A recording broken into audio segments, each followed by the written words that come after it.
పరిటాల రవితో ఎప్పుడు ఆ గొడవ కోసం ప్రస్తావన జరుగుతూ ఉంటుంది మీడియాలో కావచ్చు. ఏంటి అంత అంత జరగాల్సిన అవసరం వచ్చింది ఆయనతోని అంత టార్గెటెడ్గా? మనకి వెనకాల వేరే ఇంటెన్షన్ లేనప్పుడు మనం ఉన్నట్టుగా మాట్లాడడానికి ఒక ధైర్యం అనేది ఉంటుంది. నేను ఏ సీఎంకి ఏ మీటింగ్లో ఎప్పుడు ఏది మాట్లాడినా చెప్పినా 10 మందిలో చెప్పినా అక్కడ ఉన్నటువంటి ప్రభుత్వం ఆలోచన విధానం మరింత మెరుగుపడటానికి మరింత బలపడటానికి ఉపయోగపడే విషయం మనం చెప్తాము. ఒక్కొక్కసారి నిజం నచ్చకపోవచ్చు, బట్ నిజం నచ్చనంత మాత్రం నిజం కాక మానదు. ఆ ఉద్దేశంతో ప్లస్ పర్సనల్ ఇంటెన్షన్స్ ఏం లేవు.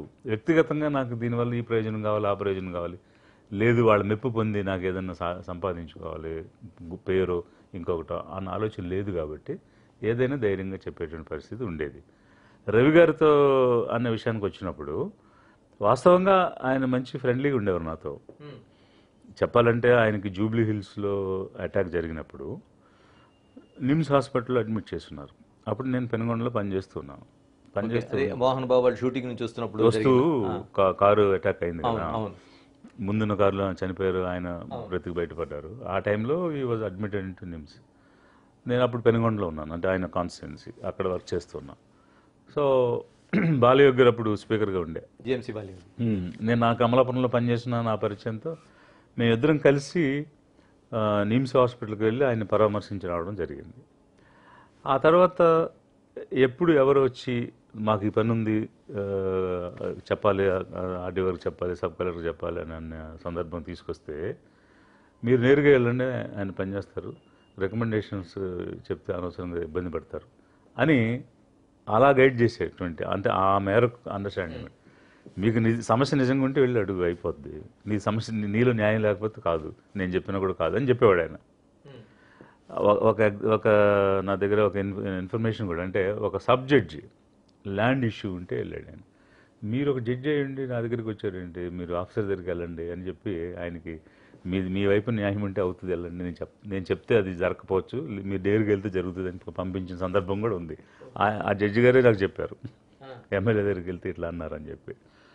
ఆ రకమైనటువంటి ర్యాపోర్టు, ఫ్రెండ్లీనెస్ ఉండేది.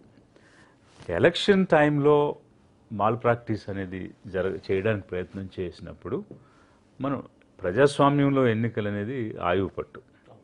ఎన్నికలు సక్రమంగా జరగకపోతే ప్రజాభిష్టం అనేది నెరవేరదు, వాళ్ళ వాక్ అనేది ప్రస్ఫుటంగా కనిపించదు. దాన్ని పరిరక్షించాల్సిన బాధ్యత అధికారులుగా మన మీద ఉంది. దాన్ని మనం నిర్వర్తించడానికి గట్టిగా నిలబడి పనిచేసాం.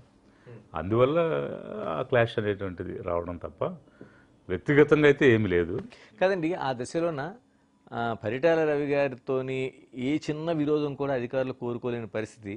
అంటే అది భక్తి అని చెప్పడం కానీ భయమే ఖచ్చితంగా. అంటే అదేం క్లాష్గా మారలేదండి దాని తర్వాత. అంటే అతను కూడా అసలు ఈ రకమైనటువంటి రిటాలియేషన్, అంటే దాన్ని నాకు ఎదురు చెప్పి నా ఆలోచనకి ఎదురు మాట్లాడే వ్యక్తులు కూడా ఉంటారా అని అతను కూడా నిర్ఘాంతపోయాడు. అంటే మీరు అబ్జెక్ట్ చేశారు పోలింగ్. అంటే ఆయన ఏం చేస్తున్నాడు, ఏజెంట్స్ని భయపెట్టేసి తీసుకెళ్ళిపోతా ఉన్నారు. సో పోలింగ్ బూత్లోకి వెళ్ళిపోవడం, వాళ్ళని భయపెట్టడం, చొక్కా పట్టుకు లాక్కి వెళ్ళిపోవడం ఇవన్నీ చేస్తూ ఉంటే నాకు అబ్జర్వర్స్ ఇన్ఫర్మేషన్ ఇచ్చినారు, సో ఇలా జరుగుతుందని. మేము వెంటనే ఆర్డర్స్ ఇష్యూ చేశాను. నేను పిఓ, నేను రిటర్నింగ్ ఆఫీసర్. ఓకే. ఏమిటి అంటే ఆయన తిరగకూడదు, పోలింగ్ బూత్లోకి వెళ్ళకూడదు అని 144B, అంటే రిస్ట్రిక్టింగ్ హిజ్ మూమెంట్ అనమాట. సో అది అయితే హౌస్ అరెస్ట్ చేయాలి, లేదంటే పోలీస్ స్టేషన్లో పెట్టాలి. అంటే he should be arrested and kept, he should not move. అది 144లో 144 అంటే మామూలు జనరల్ సెక్షన్ నలుగురు కూడకూడదు అనేది. 144B అయితే పర్టికులర్ పర్సన్ని రిస్ట్రిక్ట్ చేయడం, ఒక వ్యక్తికి సంబంధించి. ఆర్డర్ ఇచ్చా నేను. ఇస్తే దాని మీద ఆఫీస్కి వచ్చేసి నా మీద ఆర్డర్ ఇస్తాను అంటే, ముందు మామూలుగా అడిగిన తర్వాత నా మీద ఆర్డర్ ఇస్తాను, నేను ఎమ్మెల్యేని అయ్యేదని ఇంకా ఏకవచనంతో మాట్లాడటం, అరవడం మొదలు పెడితే దెన్ నేను కూడా గట్టిగా చెప్పాను, నువ్వు ఇలా అరిస్తే నేను 10 రెట్లు గట్టిగా అరవగలను, ఇక్కడ అరవడం అనేది ముఖ్యం కాదు. I'm sub divisional magistrate, I issued an order, that should be obeyed అంతే. సో మీరు ఎవరనేటువంటిది ఇక్కడ ప్రశ్న కాదు, మీరు ఎమ్మెల్యేగా పనిచేసి నేను ఎస్డిఎంగా పనిచేస్తూ ఉన్నాను, కాబట్టి ఇది అసలు నేను ఆర్డర్ ఇచ్చిన తర్వాత బయటకు రాకూడదు, ఎలా బయటకు వచ్చావు అని చెప్పి పోలీసు అక్కడ ఉంటే ముందు తీసుకుని లోపలికి తీసుకెళ్ళి లోపల అయిందని చెప్పాను నేను ఆయన ఎదురు. టేక్ హిమ్ అవే అని చెప్పేసి అన్నాను. అంటే అప్పుడు అక్కడున్న పోలీస్ ఆయన తీసుకెళ్ళడానికి అంటే ఆల్మోస్ట్ మూవీస్లో జరిగిన దానికి ఏమాత్రం దానికన్నా ఇంకా చూపించిన దానికన్నా ఎక్కువే ఉంటుంది ఇది. అంటే when I already issued orders how you are moving, how you came out అని పోలీసు ఎందుకు ఏం చూస్తానంటే టేక్ హిమ్ అవే అని చెప్పేసి గట్టిగా అరిస్తే అతను పట్టుకోపోతే పోలీసుని ఆయన తోసేసాడు. పోలీస్ కింద పడిపోతే అతను దాటుకుని ఆయనకు 5 సుమ్ములు ఉండేవి. ఆ 5 సుమ్ముల్లో ఎక్కేసి వెళ్ళిపోతా ఉన్నారు.